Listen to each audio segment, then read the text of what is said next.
We're hooked up around. We're just turning it on the speaker now. Okay.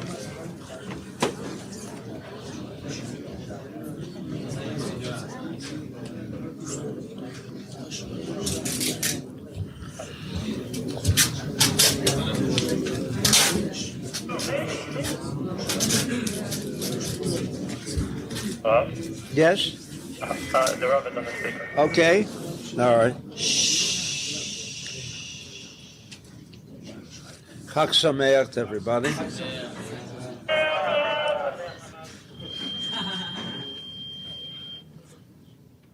Tonight is the night of the Hilulah of the Ari HaKadosh.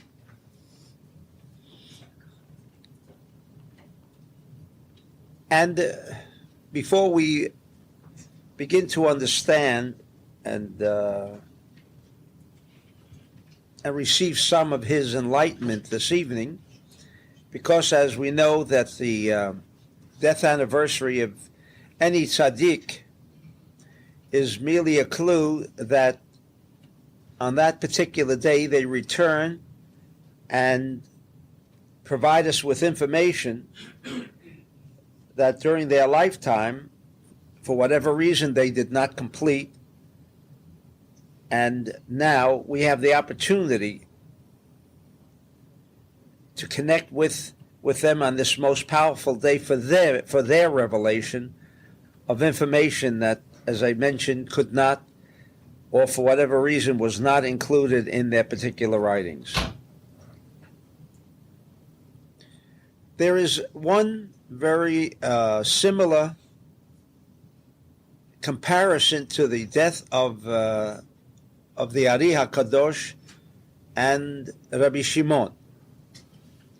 And according to Rabbi Chaim Vital, that in the cave of the Idra Zuta, the greater Idra Rabbah, the greater assembly, where when Rabbi Shimon left the cave in Pekian, where he had acquired all of the knowledge together with his son Rabbi Lazar from Moshe Rabbeinu and Eliyahu Hanavi, who both came to him on that level of where Rabbi Shimon and his son were, meaning the level beyond the realm of illusion, inasmuch as the Zohar states that tzaddikim do not die. All that takes place is the fact that a wall or a curtain appears between them and us. And so that curtain, just as curtains crop up in our own lives, when things right before our very eyes somehow remain concealed until some later date, when either we have the opportunity to take advantage of that which was concealed, or sometimes it takes years later and then we say, how come I didn't see that before? Because there is included within this wall of Satan, where the seat of this illusionary reality is situated in the rational mind of our consciousness, although most of the world is under the impression that I'm from Missouri, which indicates that I would like to see that which exists, or I do not believe that which I do not see. And we know today that, unfortunately, that is exactly the habitat of Satan, because he places us into a setting where our perspectives, where our understanding of things around us should be limited. And so we've come to realize today that our rational mind has the capacity of maybe 4 or 6% of the totality of what could be perceived. But he is so powerful, Satan is so powerful, that rarely can we surrender our rational consciousness and become truly free thinking people. We believe that we are free-thinking people when we raise questions of, well, I don't see it. But that is not indicative that we have the full freedom of thought. That thought is confined within that 4% of rational consciousness. That rational consciousness is what prevents us from seeing things in a broader perspective, in a quantum perspective. It prevents us from seeing tomorrow. It prevents us from combining the past with the future. And so before mankind can achieve what we think of as Mashiach, or that we think of as Tiyat HaMetim, restoration, that before we raise our consciousness beyond the rational consciousness, beyond the 4%, then mankind cannot collectively remove that wall that Satan has created, a wall that is metaphysical. And just as the Yari right at this moment is present here with us, although we cannot see him, nevertheless, he is here because he did not die. But if one says, but I'm from Missouri, and why can't I see the Ari if his presence is so strong, and there are people who can feel it? But I'm from Missouri. And our answer to that man or that woman from Missouri is that your 4% rational consciousness never will see beyond even those matters which pertain to the physical reality. Unfortunately, remain concealed. We cannot, for the most part, not everyone, Kabbalists, this was not a feat for a Kabbalist, but he could see very well with a connection what's going on in the other side of the globe. Not difficult.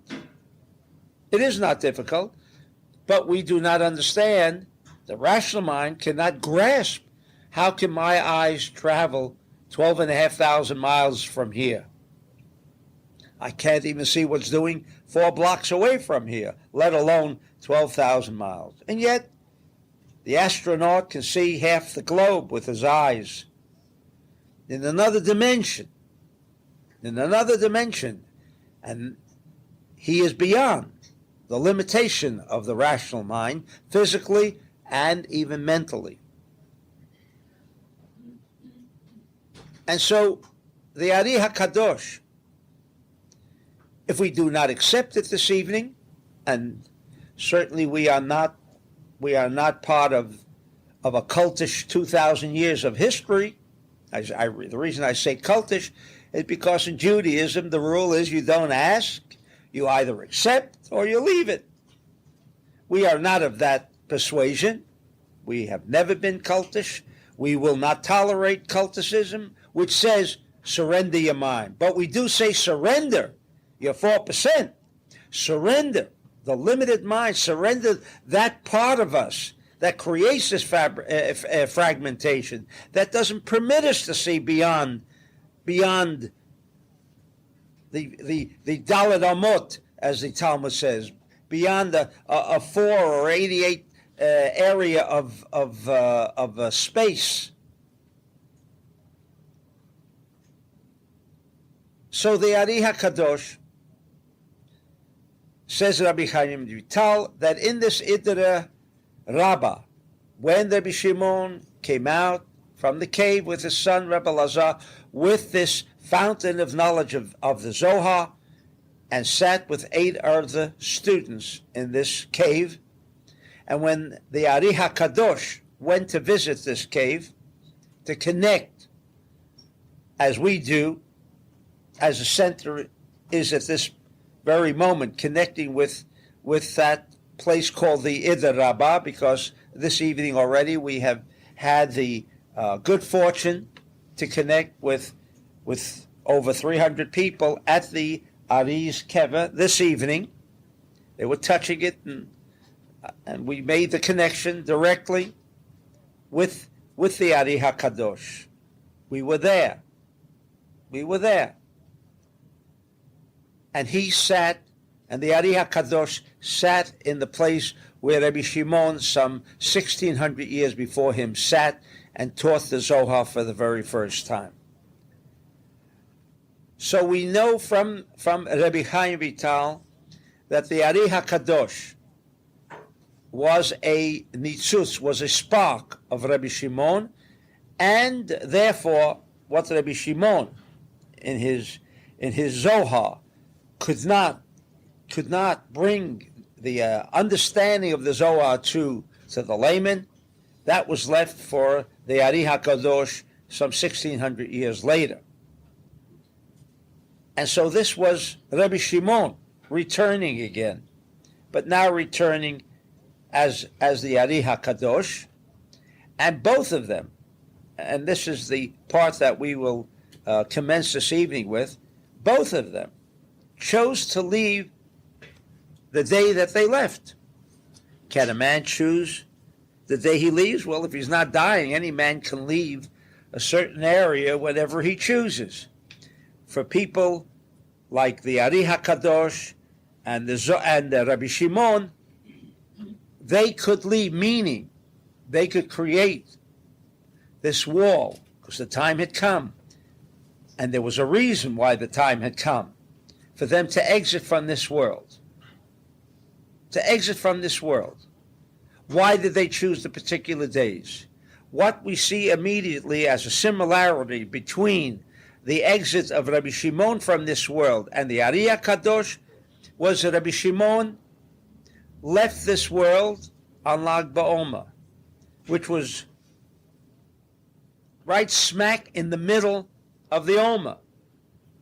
And the Ari HaKadosh goes on to explain in his Shar HaKavanot, in his Gates of Meditation, and explains just what this day of Lag BaOmer was about.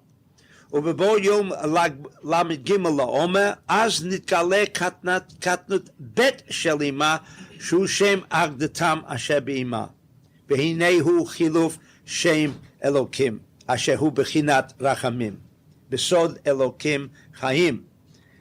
That this day of Lag BaOmer, while for the Jewish people at the time of Rabbi Shimon, 24,000 students of Rabbi Akiva were inhumanely slaughtered in this period, and therefore we have taken that period to mean an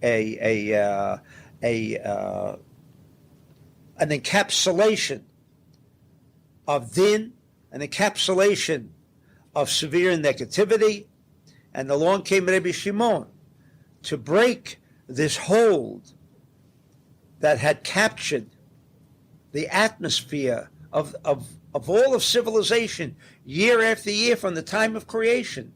This period did not originate with the slaughter. This period of negativity did not originate with the slaughter of 24,000 students of Rabbi Akiva, but on the contrary, from the time of creation, this period, the second day of Passover, or the 16th day of the month of Nisan, until Shavuot, was considered the period of Omer, the period of negativity, the period of concealment of the light force of God. And therefore, all of the negativity that throughout the ages, since the time of creation until the time of Rabbi Shimon, was an encapsulation of negativity.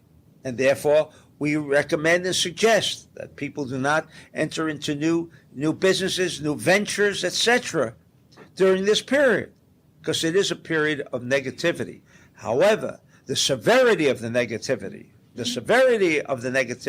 was broken because Rabbi Shimon turned this Lamed Gimel La'oma, because that also was an opportunity established from the time of creation.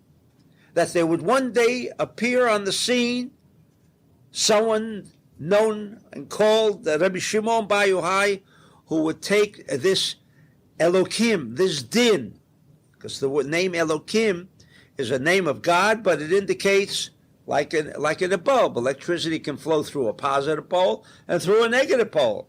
Does that make the light force negative? No. It becomes manifest as negativity within the light bulb. So too, Elohim becomes manifest as negativity. However, Rabbi Shimon,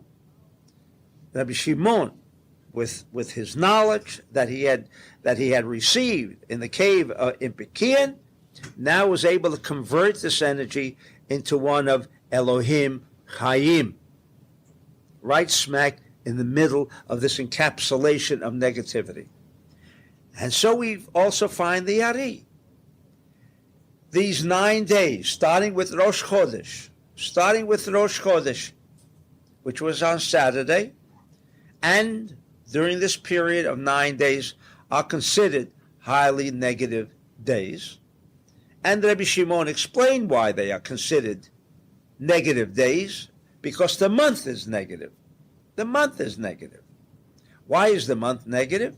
Is it actually a negative month? No, you have learned. You have learned that what takes place during the month of Av and Tammuz as well, but more so in the month of Av, is because the sun, which is the channel for the raw, naked energy of the light force of God, and therefore the Hebrew month is known as Av, Father. Father meaning the provider. This month, and therefore it is known as the month of Leo, the month of the sun, because it is king. What do you mean it is king? The king provides supposedly for his subjects, whatever their needs might be. He provides them with their sustenance. This is the reason why all the planets rotate around the sun. Why do they rotate around the sun? While science may not raise that question, we know the reason, according to Shabtai Danilo, because the sun has all of the beneficence that each and every single planet requires. And each and every single planet requires its particular dimension of sustenance. And therefore they all rotate around the sun, because the sun is the Father. It is the provider, like God. We term God. Although God is supposed to be compassionate. Why is this month a month of negativity?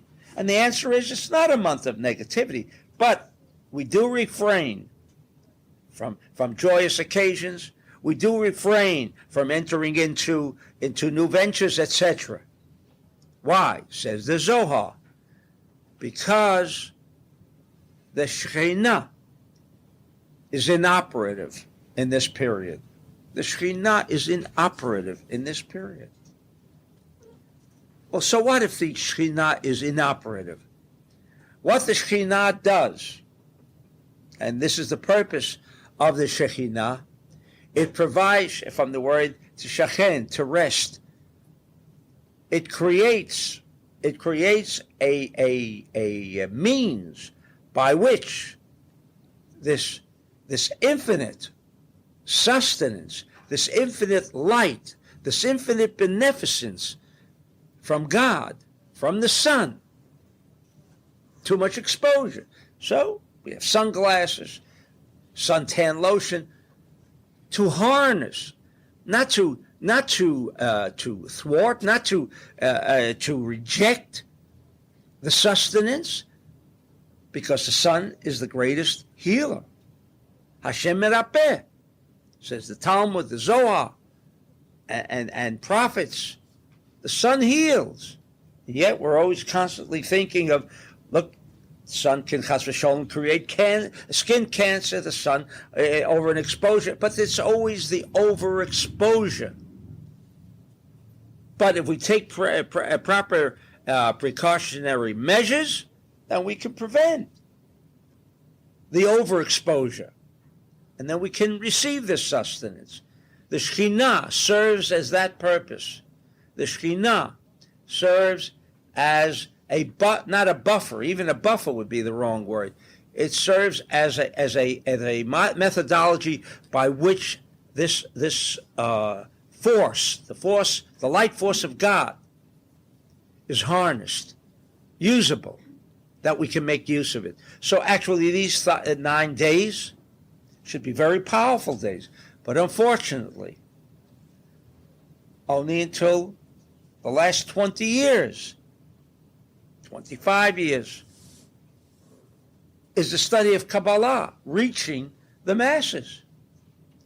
Now, while we can understand from the methodology of the Anabakoach, the Zohar, other systems incorporated within the study of Kabbalah, provide now the average layman with this information. But before that, the rule was this period is negative, and therefore you do not enter into a new venture because you will be drawing negative consciousness, negative energy into that new venture. And so the safest course was, says the halacha, to refrain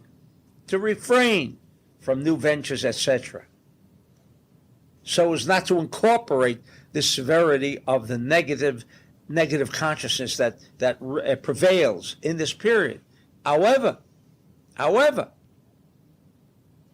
we do have, as Rabbi Shimon, as the Ari HaKadosh, had the system by which they can turn this extreme negative quality of the 9 days of Av, or the Omer, in the case of Rabbi Shimon, convert this negative period into one of a harnessed nature. And so if one feels confident that he has risen and raised his consciousness above the illusionary realm, these days will be the most powerful, can be so positive. But for the most part, to take that chance that we have achieved this level of consciousness. But we do benefit from this period by virtue of the Anabakoach, etc., so that we harness to some extent this very negative period. And the death of the Ari HaKadosh also is smack in the middle of these 9 days. The first 4 days of Av, and the next 4 days of Av, and there are 9 days. And he passed away, the Ari, when I say passed away, I mean that's right. He passed away from the scene of the consciousness of people. But he is here, and he chose to leave on this day so that he can break this encapsulation of negative energy. What do we mean negative energy? But it's positive energy. But that he can break this lack of information. Light force is not evil. The light force of God is not evil. But yet look at the chaos it had created. Temple number 1, temple number 2 was destroyed, Inquisition was signed, many other decrees that not only for the Jew in particular, but for all of mankind in general, suffered because of what took place in this month. Are we then to consider this month as being negative? Yet it's the month of Av, the month of compassion. A father has compassion for his children. This is the term that we give to God as Father. This was the name that Abraham 4,000 years ago gave to this month, the name of Av, Father. And yet look at all of the chaos, tragedy, suffering, and pain that emerged during this period. It was only because from the time of creation, says the Zohar, culminating with the 9th day of Av, Satan has his field day. In fact, the one singular day that he's in total dominion is on the 9th day of Av, says the Zohar. Does that mean he can rule? No. when the Ari HaKadosh passed away in this day, as Rabbi Shimon converted the negativity of Omer to Elohim Chayim, the Ari HaKadosh, with his leaving the observable reality that we know, he too broke that encapsulation that began since the time of creation. And therefore, this period is not negative, and we must understand that. This period that we refer to as negativity, I said, well, look, Temple 1, Temple 2, Inquisition, even the Holocaust, decrees took place. The final solution took place in the month of Av. The decree or the conclusion of this was the final solution also took place in the month of Av. Isn't that an indication that the month of Av is negative? And the answer is no. These are merely results of a period that is negative. Because no physical, just as we have always understood Jerusalem is a holy city. You ask most people, why is Jerusalem a holy city? Well, the Holy Temple was there. But nobody's, like the Zohar says, and raises the question, why was the Holy Temple there in the first place? So the answer is that no physical result, no physical event will ever determine it can point towards a metaphysical cause, but it is not the cause. Physical is always the result. That which becomes manifested on a corporeal level is the result of prior thought, prior metaphysical events, etc.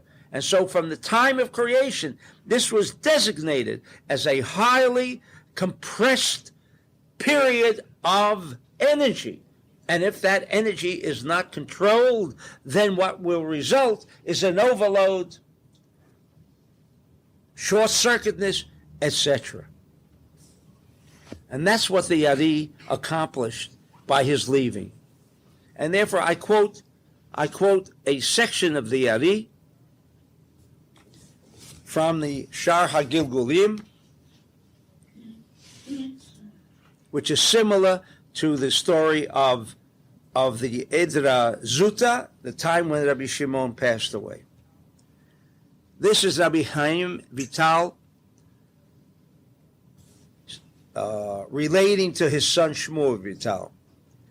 Siper li Harab Yitzchak HaKohen Zal, Rabbi Yitzchak, who was a Kohen, told me this. Ki be'et petirat Mori Zal,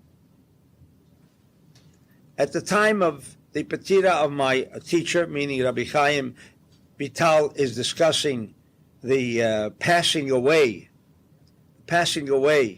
of the Ari HaKadosh, ki yatsati me'etzlo, when I walked out from the room of the Ari HaKadosh, nichnas hu etzlo. This Rabbi Yitzchak HaKohen, who was also a student of the Ari HaKadosh, he walked in, says Rabbi Chaim Vital, when I walked out. And because the Ari was not well, Vayivka lefanav vayoma, and Rabbi Yitzchak HaKohen wept before him and said, V'chi zu hi hatikva shahayinu kulanu mitavim b'chayecha. Is this the hope that we had all been seeking while you were here with us in your lifetime?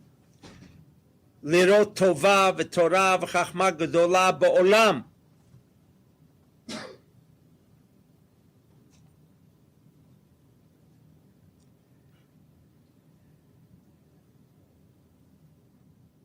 And the Ari said, Lo silkoni mi'olam hazeh kodem zmani. I will not leave this world before the proper time. V'odenu midaber imo, and while he's talking with this Rabbi Yitzchak HaKohen, Shol alai, and he asked me, V'amar, Hechan halach Chaim. Where does Chaim Vital go? V'chi b'shah kazot halach me'etzli, v'yitzta'er ma'od. Did he leave me in this time? And he had much pain, the Ari HaKadosh. V'hevin midvarav, and this Rabbi Yitzchak HaKohen understood from the way the Ari HaKadosh was talking to him, Ki haya birtzono limsor lo eze davar seter, that he wanted to share with him some very deep secret.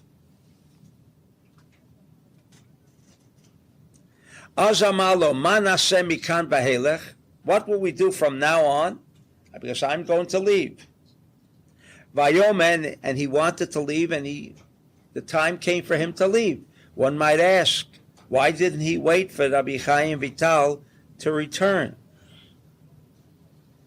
Vayomer, and the Ari HaKadosh said, Tomer lechaveirem mishmi,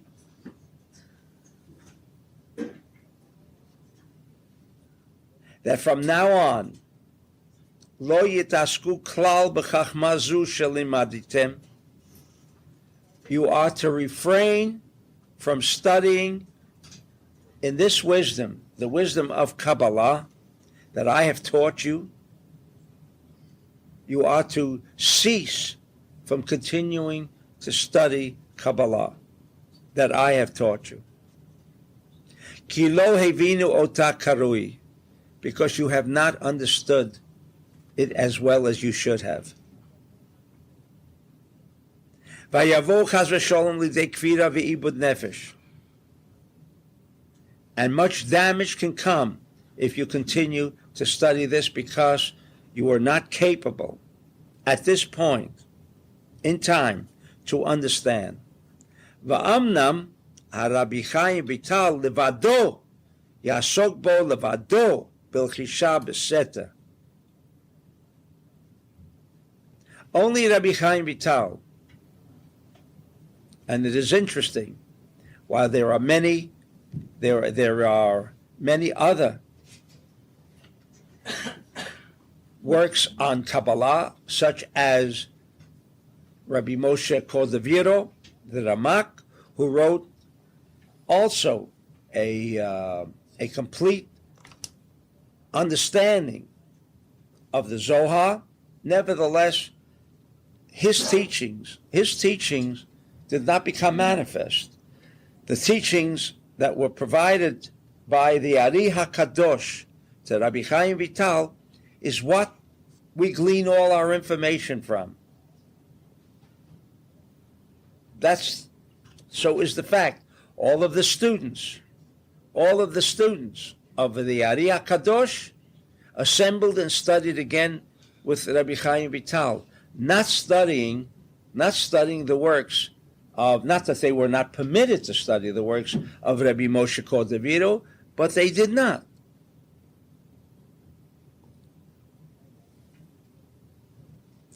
Vayomer, and this Rabbi Yitzchak HaKohen said, V'chi chas v'shalom ein od lanu tikva, all of we students, aside from Rabbi Chaim Vital, does it mean that we have no tikva, no hope of ever acquiring a proper understanding of the study of Rabbi Chaim, of the Ari HaKadosh? Vayomer lo, and he told him, Im tisku, if you shall merit, ani avo lachem v'lamadchem. If you will merit, I will come. I will come to you and I shall teach you. Vayomer lo, ech tavo v'talmideinu achar shata niftar ata me'olam hazeh. And this Rabbi Yitzchak HaKohen asked him, but how will you come to teach us after you have already departed from this world? Vayomer lo, and the Ari answered him, Ein lecha esek b'nistarot, ech tiyeh bi'ati lachem. Do not question Do not become involved. How I will become known to you. But how I will become to you, im b'chalom, im b'hakitz, by flashes, im b'mireh, visions, I will return. How are the curtains removed at that moment? That suddenly, as we have all experienced one time or another, some more, some less, that suddenly there's a flash and everything like lights up. You understand the matter that just a few moments ago was so concealed, so difficult to understand. And then there it is, as if a curtain was removed and everything there is right there before your eyes. That which you couldn't see, had no inkling that it even existed. And so the Ari made it very clear to Rabbi Yitzchak HaKohen that he would come back. Except how, and how these flashes and why they came at the time that they did come, that remained a secret. V'tekef Amalei, and immediately he told this Rabbi Yitzchak HaKohen, Kum tzei maher, ki ata kohen. Now I mentioned that this Rabbi Yitzchak was a Kohen, and if the Ari HaKadosh passed away, the Kohen would not be permitted to remain in that room. And the Ari knew that he was now going to leave any moment, and he said immediately for him to leave the premises. V'igi azmani, my time has come. Ki ein pnai lahariach b'shum davar, because I have no more time,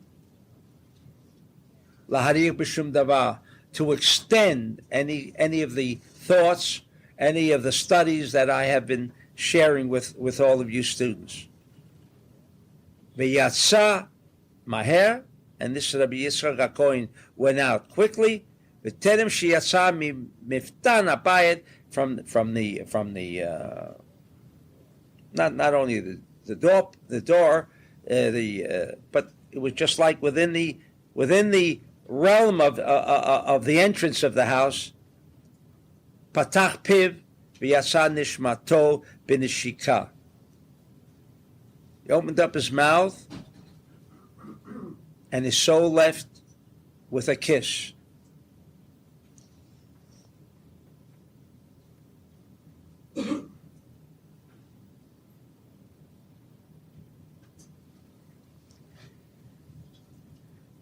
Now there is a commentary by Rabbi Shmuel Vital, the son of Rabbi Chaim Vital.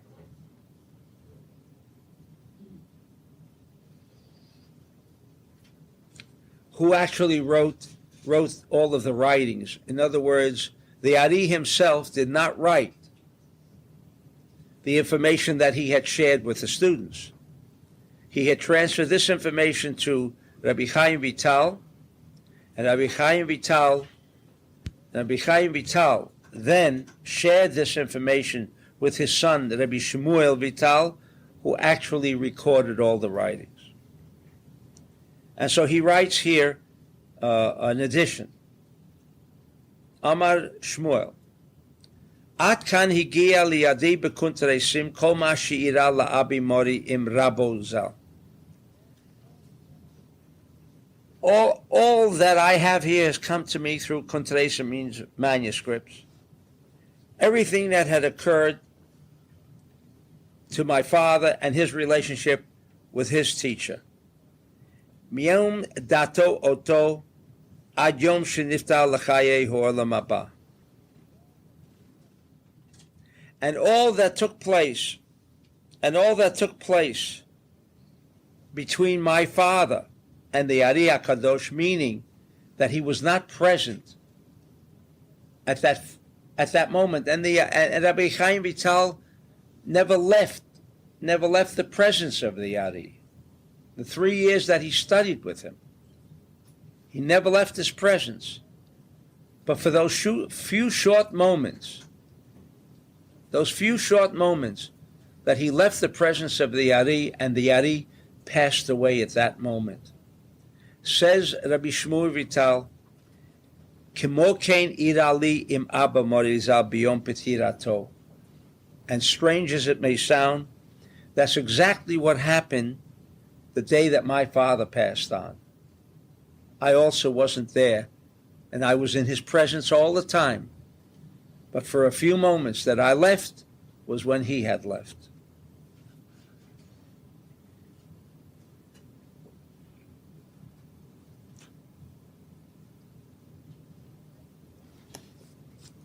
And that indicates what has been stated here, that the Ari HaKadosh returns.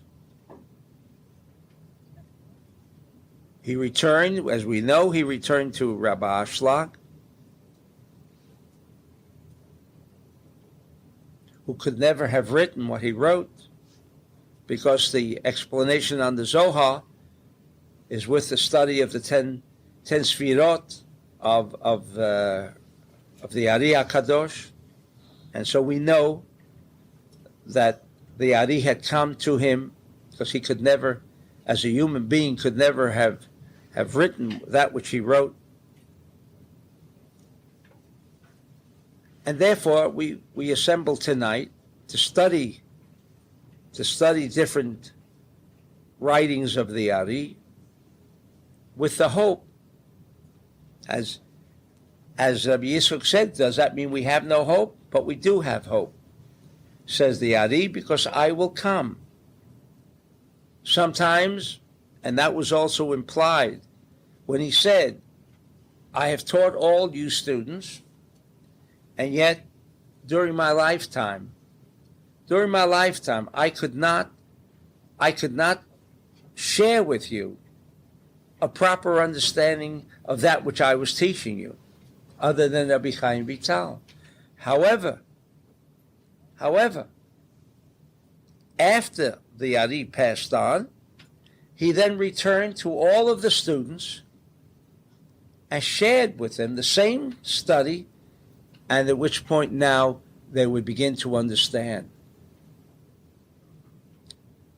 In this respect, it differed from the time of Rabbi Shimon, and I would like to share this thought with you. When Rabbi Shimon passed away, in the Idr Zuta, that's volume 16, in the Idr Zuta, when he revealed more information,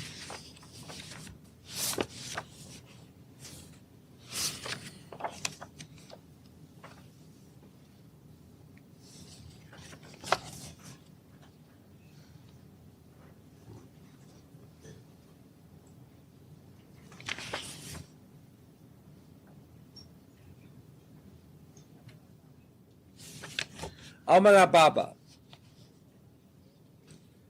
Lo Gamar Hamor HaKadosh Lomer Chayim, the Mor HaKadosh, the holy lamp, Rabbi Shimon Bar Yochai, did not complete his words to say Chaim, because he was discussing the verse Kisham Tziva Hashem et Abracha Chaim Ad Ha'olam.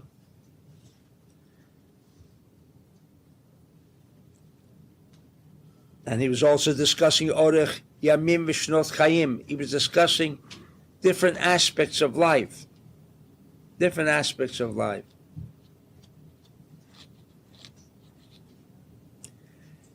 And he did not complete in these verses the word Hayim.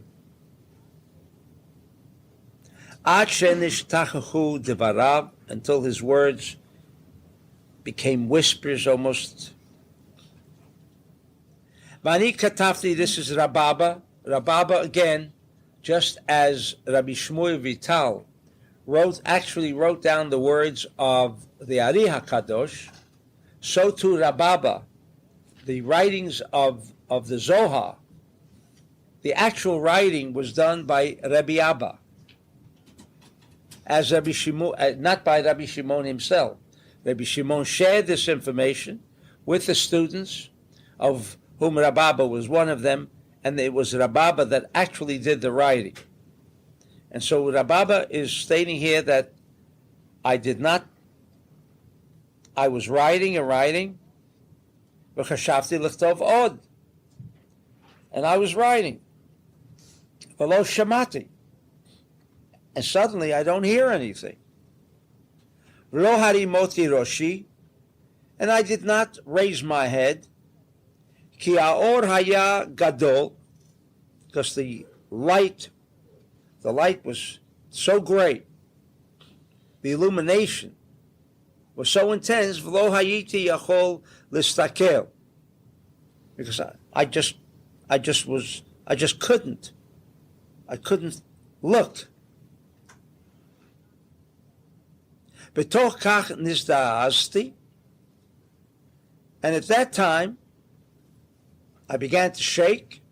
Shamati kol hakoreva omer, and I hear a voice, not the voice of Rabbi Shimon, but a voice saying, Orich Yamim Ushnot Chayim, long days and years full of life. Achakach Shamati Kol Acher Chayim She'al Mimcha. Again, a voice saying, finishing this verse of Chayim She'al Mimcha, a verse in Tehillim.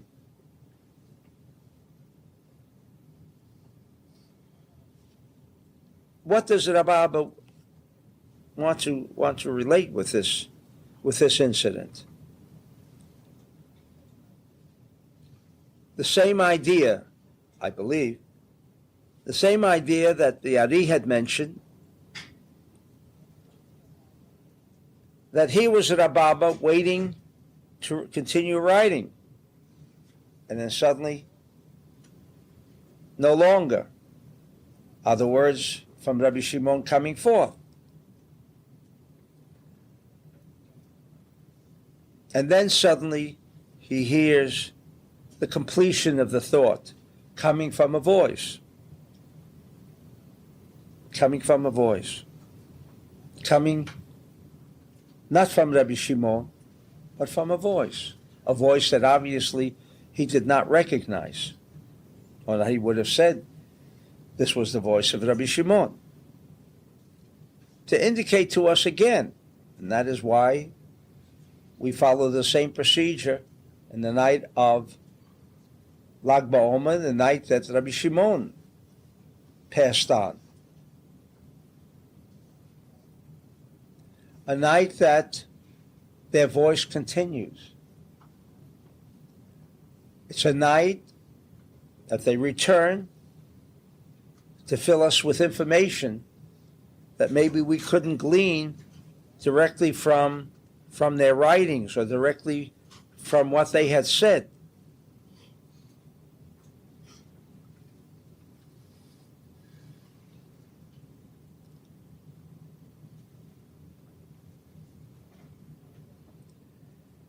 And then Rabbi Abba continues, Kol hahu yoma, all this day, this entire day, lo nifsak ha'esh min habayit, v'lo haya mishi yagia elav, and nobody could approach him, k'lo yochlu, machmat sha'or v'esh hayu misavivim oto.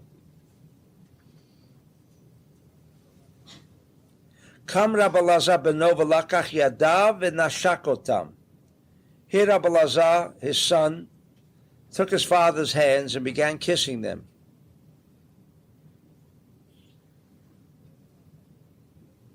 They felt that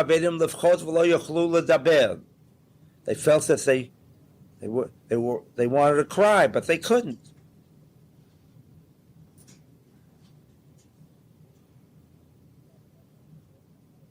Rabbi Elazar beno nafal gimel pamim, and his son Rabbi Elazar fell on his knees 3 times, v'lo yochol liftoach piv, and he couldn't open up his mouth. He was speechless. Achakach patach v'yama, And then he said, Avi, Avi, my father. Gimel Hayu, there were three of us. B'chazru l'sha'er echad. There were three great people in the land, which was Rabbi Lazar, Aviv, his father, Rabbi Shimon, v'zikno Rabbi Pinchas ben Yair, and his grandfather, or the father-in-law of Rabbi Shimon ben Yochai, Rabbi Pinchas ben Yair. V'ata nisha'er Rabbi Lazar yatom mizikno, umi Rabbi Shimon bar Yochai Aviv. And now I, Rabbi Lazar, remain an orphan from my grandfather and from my father. Minisha echad bo'olam. Acha ata now, acha shenistalek ha'ilan hagadol hazeh. And after that, this great tree, meaning his father, Rabbi Shimon, left. Shetachtav haya mitalim chayot hasadeh, ubanafav yaduro of hashemayim, umazon lekol bo. And while my father was alive, the animals, the beasts of the field, could roam, live amongst people. And there was never a problem of a balanced sustenance for the entire world.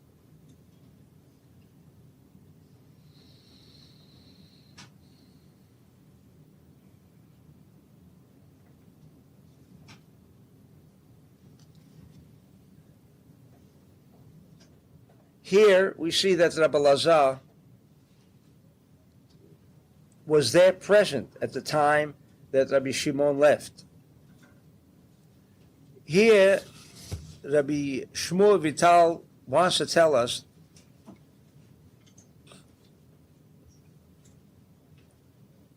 that the Ari HaKadosh, at the time he was passing away, his student was not there.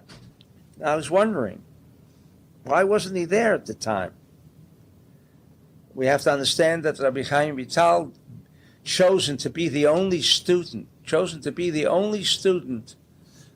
of the Ari HaKadosh. The Ari himself stated that all the others could not fully understand that which he was teaching them. Only Rabbi Chaim Vital. And in fact, the Ari said to Rabbi Chaim Vital that I have come back to this world again only to teach you, for you will be the only one that will carry on the teachings. And yet, contrary to the event of Rabbi Shimon's passing away, his son was there. All the students were there. And here, at the time that he left,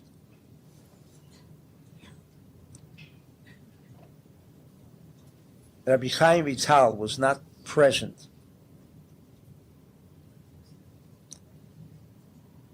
But I think, I haven't seen this anywhere, but I think that in the case of the passing away of Rabbi Shimon bar Yochai, the students wept because they said, who would now provide us with this wealth of information? And Rabbi Shimon himself said that this information would remain concealed for a very long time, and the matter of fact is that until the Ari HaKadosh, and certainly until the time of Rabbi Moshe de Leon, around the year 1270, meaning about 1300 years following the departure of Rabbi Shimon from this world, nobody knew that there was such a thing as a Zohar. Suddenly, out of nowhere, came a Kabbalist by the name. In fact, Rabbi Ashok says that he believes that he did not even understand the Zohar, but that suddenly someone from nowhere comes and brings the Zohar to the forefront. But it was not until 250 years later that the Ari HaKadosh came upon the scene and now provided the world with this information. The time of Rabbi Shimon, all the students were there. And that information remained concealed for almost 1,600 years. But everyone was there. All the students were present. When it came in the case of the Ari HaKadosh, his one student, the only one, as contrary to Rabbi Shimon, his students, Rababa, and his son Rabbi Lazar, who studied with him in the cave, all were present. But what happened? Where we might have expected this knowledge to have continued, it suddenly became concealed, but to the extent that the world for 1,300 years did not know that a Zohar exists. And there is still a mystery as to how the Zohar came into the hands of Rabbi Moshe de Leon in Spain. There isn't no clear explanation, or whether in the metaphysical realm or on the purely physical realm, of how he came into possession of the Zohar. However, the Zohar itself as an instrument was still something that remained concealed until the Ari HaKadosh came on the scene. And I believe that what the Ari was trying to teach Rabbi Yitzchak HaKohen was that information that is to remain in continuity must undergo a paradox. And it is a paradox. Where the students were present at the time of the death of Rabbi Shimon, that study ended. Here, where the one student who was the bearer of this information would not be present, and therefore the information became public property. When I say public property, there were more people involved in the study. It was only, unfortunately, until the year 1750 that the laymen were all permitted to become involved in the study of Kabbalah, although it again took some 200 years until Rabbi Ashlag before the people became involved in Kabbalah.